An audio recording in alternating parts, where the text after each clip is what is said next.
Welcome back to the Off Peak, a video series from Charged Fleet covering electric vehicles and fleets. I'm editor and Off Peak host Martin Ramju. Today we get into the scope of America's electric vehicle energy resources and an important reality check on the power and battery materials needed to bring about widespread electrification. Expert Jeff Short, Vice President of the American Transportation Research Institute, explores some sobering questions about getting from here to the EV future being promoted today.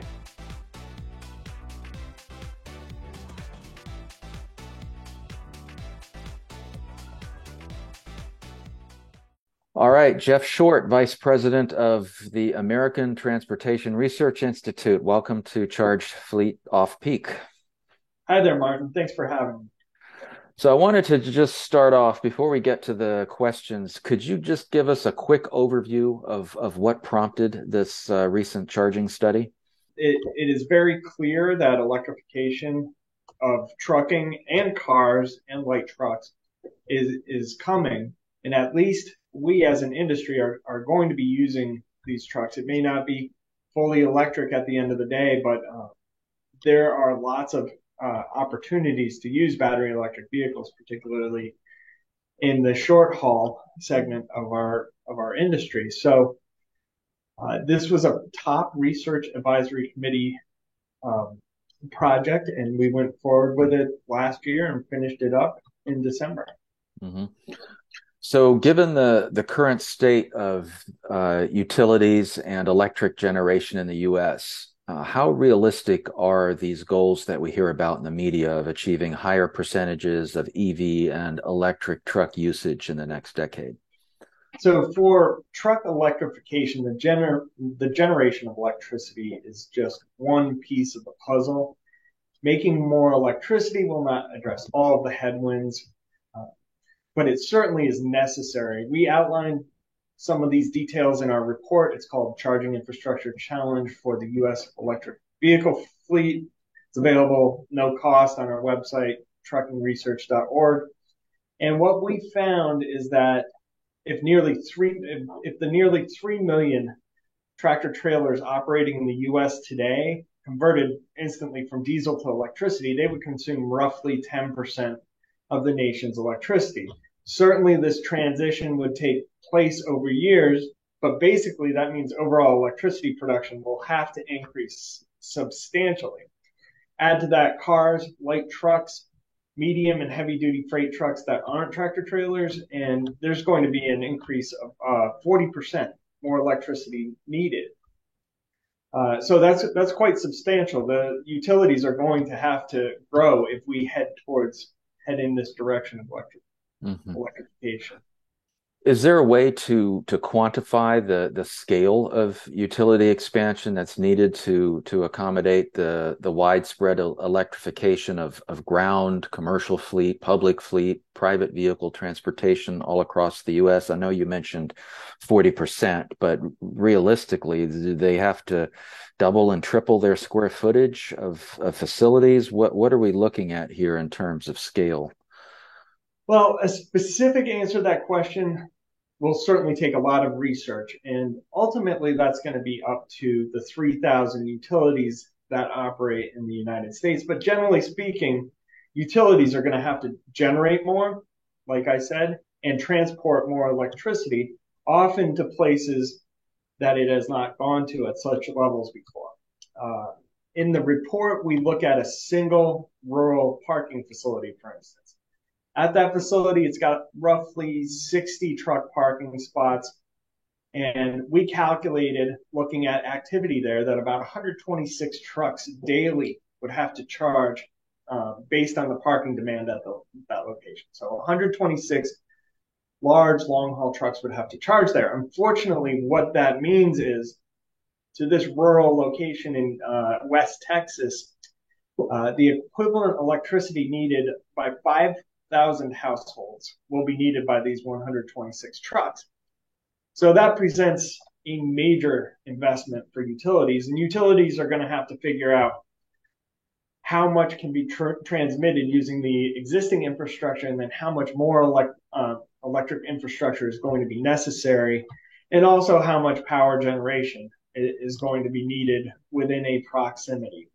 So we also outlined in the report that some states will need far more electricity than others. This is based on current vehicle operations data and electricity production data. So to do this, utilities will have to make significant investments. Some investments will be higher in certain states, and some will be lower. So, what would the ideal charging infrastructure look like that can meet all the demands of widespread electrification? Is it a matter of just having charging facilities wherever you now have a diesel pump? What does that look like in a scenario that builds confidence in electric fleets? So it's going to have to go beyond a diesel pump. There will likely, and we described this in the report, have to be a charger at every single truck parking location in the U.S. That is over 300,000 truck parking locations. And of course, there's a truck parking shortage, and that isn't even enough. 300,000 plus isn't even enough chargers to provide electricity to the industry. So, and I'll go back to the diesel pump example. A diesel pump can fill a truck with 300 gallons of diesel in roughly, some of them can do it in about 5 minutes, some of them in 15 minutes.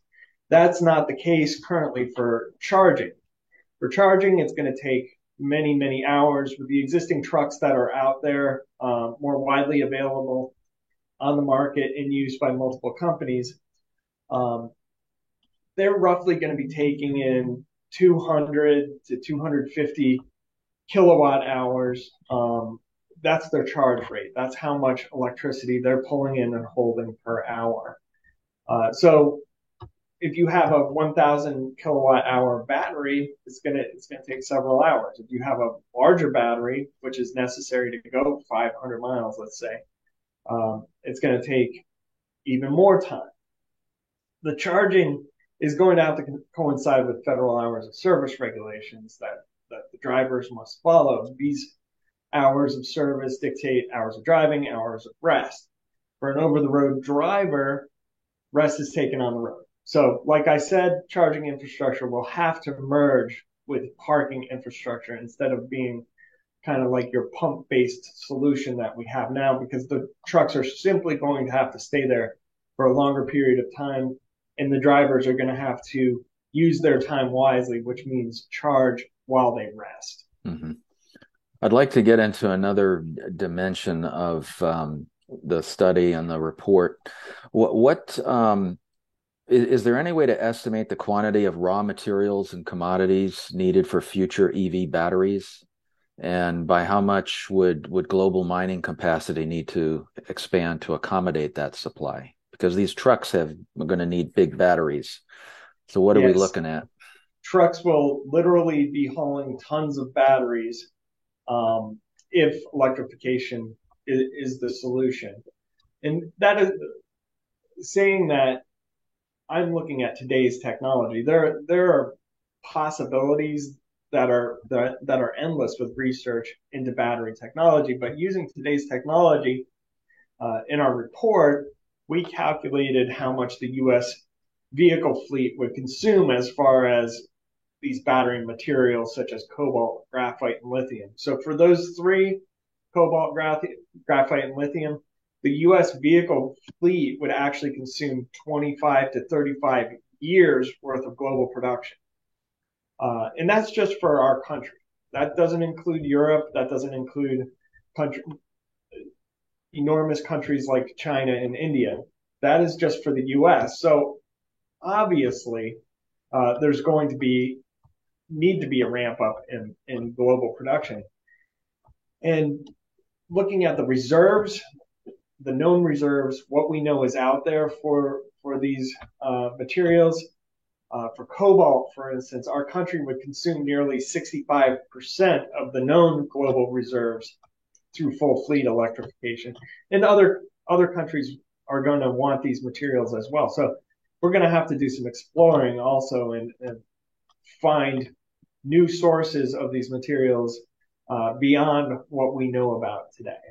Now, in terms of having widespread electrification by 2050, is it even worth asking how far behind the U.S. is in supplying the vehicles, the power, and the equipment, or is it too early to even tell? Can things really speed up?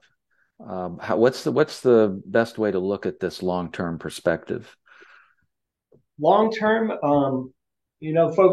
policy folks often set goals in order to move innovation forward, to get folks going in a certain direction. We might not meet a 2050 goal, but goals change. They change with how much progress we're making. I don't necessarily think we are behind, and that's simply because electrification may not be the solution to decreasing emissions. There are still emissions associated with the mining that we just discussed, and the generation of electricity is not all renewable right now, and it won't be for many years. It won't even be mostly renewable. There's still going to be a lot of electricity in this country, at least 40% by 2050. We'll still be 40% natural gas. That's according to EIA information. Another report that we produced showed that with today's technology, shifting from long haul diesel to battery electric trucks, that actually decreases CO2 by only 30%. So we have to also ask ourselves, as we're moving in this direction, are we doing everything that we need to do to decrease emissions? And there may be other solutions out there. So it's good that we as a nation and as a trucking industry are testing the electrification option out, but it may ultimately not be the solution, particularly for heavier fleets that operate longer distances. Mm-hmm. What are some actions that industries and governments can take now to make the electrification process as easy as possible and at least try to approximate what they are envisioning in terms of goals? Mm-hmm. So looking at larger trucks in particular, first and foremost, an increase in truck parking is needed. Without a place to park throughout their operations, trucks are not going to be able to charge. Trucks take up a lot of space. They need to be able to park in a parking space that has a charger. So an investment in truck parking is really sort of the low-hanging fruit here. Even if we take a path that is not electrification in the future, let's say we go down the hydrogen fuel cell route instead, the parking spaces will still be useful for the trucking industry. Either way, more parking will address several issues facing the industry, not just the issue of CO2. I would also say that governments should be careful to avoid stifling innovation by choosing winners and losers as far as technology is concerned. Again, looking at the two reports that we recently released on this topic, it is not clear that electrification for larger vehicles, for longer haul vehicles, is necessarily the solution. There's a common goal, certainly, of reducing CO2 and other emissions, but I'm not sure we've found the end-all, be-all solution without major advances in technologies, making the battery lighter, more dense, able to hold more energy, and also charging that battery faster. There may be other approaches out there that work better than electrification, and those approaches should certainly be given the appropriate attention, R&D funding that they deserve. I know there's a lot more we could get into here. I think we just skimmed the surface. So I know this is a topic we're going to want to definitely revisit. But Jeff Short, thank you so much for joining us here on the Off Peak. And we certainly look forward to more information coming out from the American Transportation Research Institute. Well, thank you, Martin. Thanks again for having me. Thanks to Jeff Short of the American Transportation Research Institute for a long-range overview of creating the infrastructure needed to electrify America's ground transportation. You can learn more about the ATRI and its most recent study, Charging Infrastructure Challenges for the U.S. Electric Vehicle Fleet, at the website listed below on the screen, truckingresearch.org. Remember to follow and connect with us on social media, subscribe to our YouTube channel, and sign up for our weekly Charged Fleet e-newsletter to stay up to date on the latest EV industry news. I'm Martin Ramji with Charged Fleet. Thank you for joining us, and we hope to see you again here on another power-hungry episode of the Off Peak.